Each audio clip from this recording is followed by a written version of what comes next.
Lo que vamos a ver hoy es la conquista, una mirada desde los pueblos americanos. Vamos a ver si esta conquista es un encuentro de dos mundos, qué es lo que sucede en cuando los españoles llegan a América. Anteriormente habíamos visto que Colón descubre América pensando que llega a las Indias. En realidad Colón va a morirse pensando de que él llegó a las Indias por medio de una ruta nueva. Más adelante se va a ir viendo cómo diferentes pobladores que van a llegar a estas tierras van a ir conquistando todo lo que resta de lo que es América Central y América del Sur, ¿sí? Hoy vamos a ver el tema de la conquista, si es un encuentro de dos mundos, cuál es la visión también de los pueblos americanos y la resistencia que hay, porque no piensen que el hecho de que ven llegar a estos nuevos no los podemos llamar invasores todavía porque en esa época recordemos que cuando ingresan por el lado de lo que actualmente es México, confunden los aztecas, los confunden con dioses. Entonces ahí le dan todo servido y por ahí es el error que cometen al dejar entrar estas nuevas personas. Entonces, ¿cómo vieron?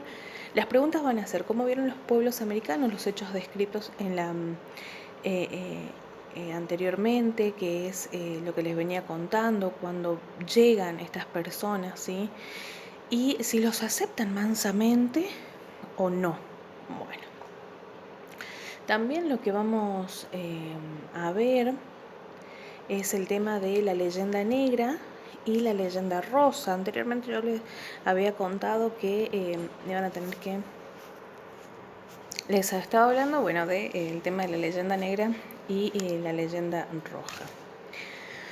Bueno, el tema de la conquista y un encuentro de dos mundos sería la pregunta. No, sí hay un encuentro en dos mundos. Yo les quiero leer un texto de cómo justificaban los conquistadores su accionar y lo que ven estos pueblos cuando ingresan estos conquistadores. Y dice así: entraban los españoles en los poblados y no dejaban niños, ni viejos, ni mujeres preñadas que no desbarrigaran e hicieran pedazos. Hacían apuestas sobre quiénes, de una cuchillada, habría un indio por medio o le cortaba la cabeza de un tajo. Arrancaban a las criaturas del pecho de sus madres y las lanzaban contra las piedras. A los hombres les cortaban las manos. A otros los amarraban con paja seca y los quemaban vivos. Y les clavaban una estaca en la boca para que no se oyeran los gritos. Yo soy testigo de todo esto y de otras maneras de crueldad nunca vistas ni oídas. ¿Saben quién relata esto? Fray Bartolomé de las Casas. Es una brevísima relación de la destrucción de las Indias. Fíjense que Fray Bartolomé de las Casas es un jesuita enviado también de España a las Américas para que evangelicen a los indios.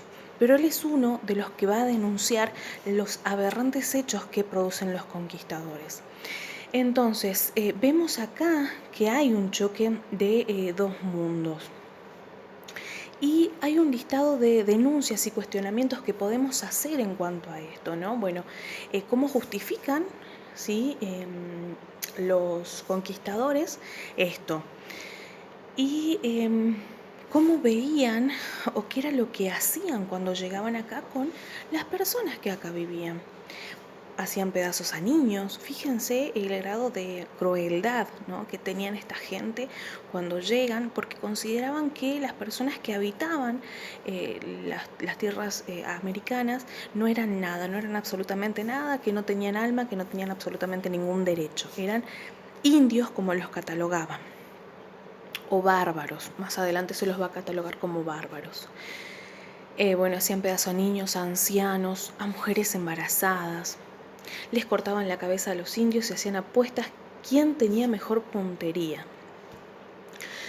Lo más grave de esto también es que, cuando por ahí veían a los niños como algo que sobraba o estorbaba, entonces los lanzaban contra las piedras y los mataban.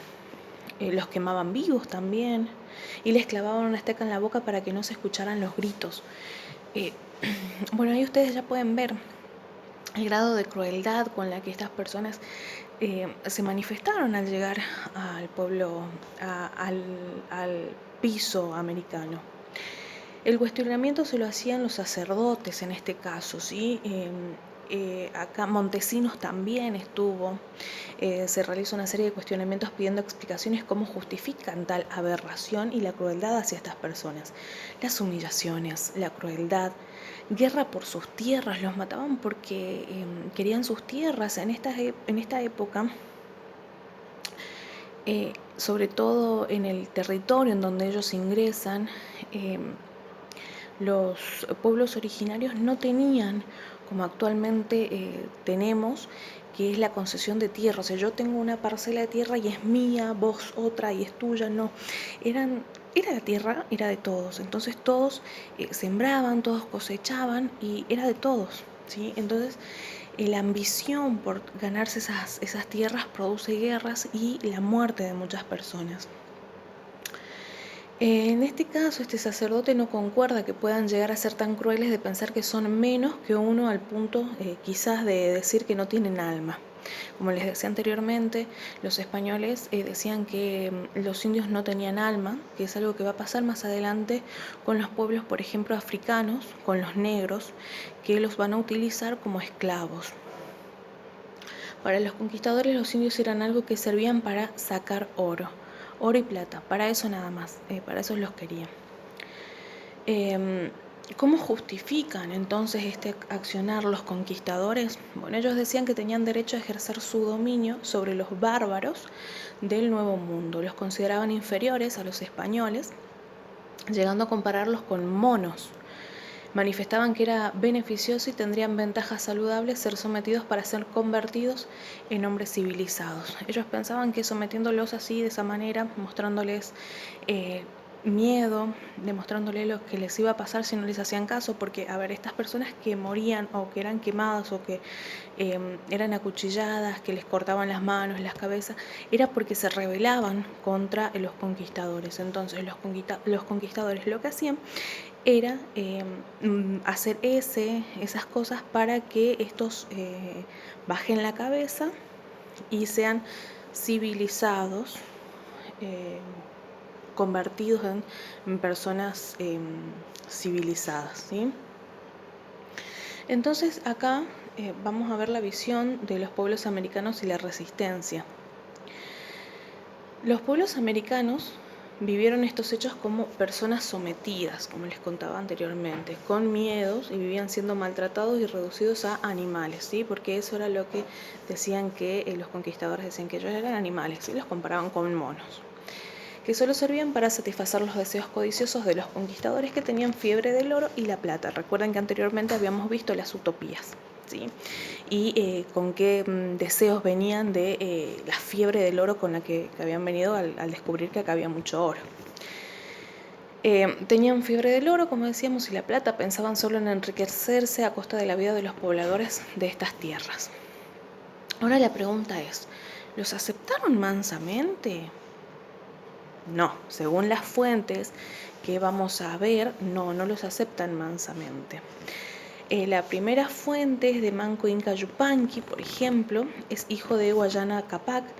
Este manifiesta que antes de morir a mano de estos conquistadores deben matarlo a él, ¿sí? Los consideraban enemigos crueles, codiciosos, que solo les importaban las riquezas. Y Manco Inca Yupanqui, ya les voy a leer qué es lo que dice. Es hijo de Huayna Capac.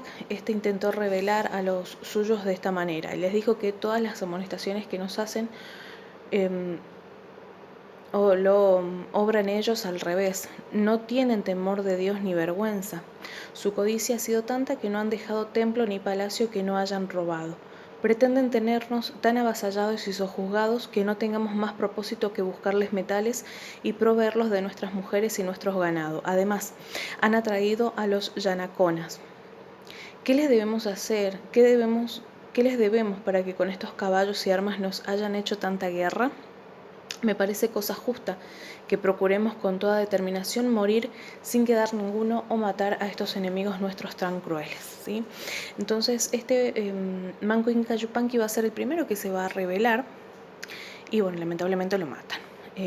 Hay otra fuente, es un canto azteca del siglo XVI que dice que en los caminos yacen dardos rotos, los caballos están esparcidos, destechadas están las casas, enrojecidos, tienen sus muros. Gusanos pululan por calles y plazas y en las paredes están salpicados los sesos. Rojas están las aguas, están teñidas, y cuando las bebemos es como que si bebiéramos agua de salitre. El llanto se extiende, las lágrimas gotean allí en Tlatelco. ¿A dónde vamos, oh amigos? Esta es otra de las fuentes citadas que nos va a decir que en este canto azteca podemos observar que los conquistadores arrasaron con todo el pueblo, ¿sí? Y su gente. Y de los que sobrevivieron solo salen lamentos y cuestionamientos. No creo que haya sido muy pacífico, ¿sí? el ingreso de estas personas y bueno, terminaron de esta forma. Otra de las fuentes a las que vamos a recurrir es el Chilam Balam. Es un libro sagrado de los mayas que expresa lo siguiente: cuando los señores blancos llegaron, han enseñado el miedo y han venido a mancillar las flores. Para que viviese su flor, han hundido y agotado la flor de los otros. Asaltantes de la vida, ofensores de la noche, verdugos del mundo, no hay verdad en las palabras de los extranjeros. Y otra de la última fuente que vamos a ver es de Atuay. En estas islas, en estos humilladeros, son muchos los que eligen su muerte, ahorcándose o bebiendo veneno junto a sus hijos. Los invasores no pueden evitar esta venganza, pero saben explicarla. Los indios, tan salvajes que piensan que todo es común, dirá Oviedo, son gente de su natural ociosa y viciosa y de poco trabajo. Muchos de ellos, por su pasatiempo, se mataron con ponzoña por no trabajar, y otros se ahorcaron con sus propias manos. Atuey, jefe indio de la región de la Guava, no se ha suicidado. En canoa huyó de Haití junto a los suyos y se refugió en las cuevas y los montes del oriente de Cuba. Allí señaló una cesta llena de oro y dijo: «Este es el Dios de los cristianos, por él nos persiguen, por él han muerto nuestros padres y nuestros hermanos. Bailemos para él. Si nuestra danza los complace, este Dios mandará que no nos maltraten». Lo atrapan 3 meses después, lo atan a un palo, y antes de encender el fuego que lo reducirá a carbón y cenizas, un sacerdote le promete gloria y eterno descanso si acepta bautizarse. Acá Atuay pregunta: ¿en ese cielo están los cristianos? Sí, le responde este sacerdote. Entonces Atuay elige el infierno y ahí la leña empieza a crepitar. Esto está en el libro de Eduardo Galeano, Memorias del Pueblo del siglo XXI. Bueno, acá ustedes pueden ver, ¿no? Después de los terribles crímenes cometidos por los españoles en Santo Domingo, el cacique, que este era un cacique, Atuay, logra escapar y organizar resistencia en la isla de Cuba. Es perseguido tenazmente y hecho prisionero. Fue condenado a morir quemado en la hoguera, atado fuertemente a un poste, y cuando ya las llamas comenzaban a chamuscarlo, se le acercó un sacerdote para hacerlo cristiano antes de morir. Atuay preguntó si haciéndose cristiano iría al cielo de los cristianos, y como el sacerdote le contestó afirmativamente, le dijo que prefería ir a un infierno antes de volver a ver un cristiano. Bueno, así murió este valiente. Estas dos fuentes, que es la 3 y la 4, que es la que acabamos de leer, el de Chilam Balam, que es el libro sagrado de los mayas, ¿no?, muestra el temor que tenían ante estas personas blancas, porque así los describían como blancos, que llegaron matando a los que se encontraban labrando la tierra para plantarse ellos de una forma tan violenta, y los consideraban mentirosos, asaltantes y verdugos. Bueno, esto en claro referencia de los que le hacían cuando ellos se negaban a colaborar. La fuente 4, que es la del cacique Atuay, que, bueno, como ya bien lo leía, prefirió morir, ¿sí?, antes de someterse al español, y sobre todo prefirió irse al infierno antes de bautizarse e ir al cielo de los cristianos, porque tenía como visión que los cristianos hacían esto que a ellos les estaba sucediendo, ¿no? Que era ingresar a territorios y matar deliberadamente a las personas. Todas las fuentes revelan que debido a la resistencia que pusieron los pobladores americanos murieron al defender sus ideales, su cultura y sus costumbres. Perdieron la vida, pero así lo prefirieron antes de ser sometidos por estos blancos que solamente tenían codicia en su corazón y les importaba únicamente que enriquecerse, ¿sí? Y por último vamos a ver lo que se denomina leyenda negra y la leyenda rosa. ¿Sí? La leyenda negra es una corriente de opinión anti-española que se desató en Europa durante los siglos XVI y XVII, que comenzó siendo una crítica a los abusos cometidos en la conquista de América y derivó luego hacia una crítica general del imperialismo español. Esta leyenda negra, digamos que se va a posicionar en lo que viven o en los relatos, por ejemplo, de Montesinos o de Bartolomé de las Casas, que les comentaba anteriormente. Entonces, en cuanto a esto, digamos que vamos a dividir en dos partes, ¿sí? Lo que es Europa y lo que va a ser toda la parte de América. Para todos aquellos que vivieron este momento y que queda registrado en diferentes leyendas o que queda guardado en el boca a boca, que luego se va a reproducir en escritos, cuentan esto que acabamos de ver, cómo ingresan los conquistadores. Entonces a esto se le va a denominar leyenda negra. ¿Por qué? ¿Por qué leyenda negra? Porque a la vista de los españoles esto es mentira.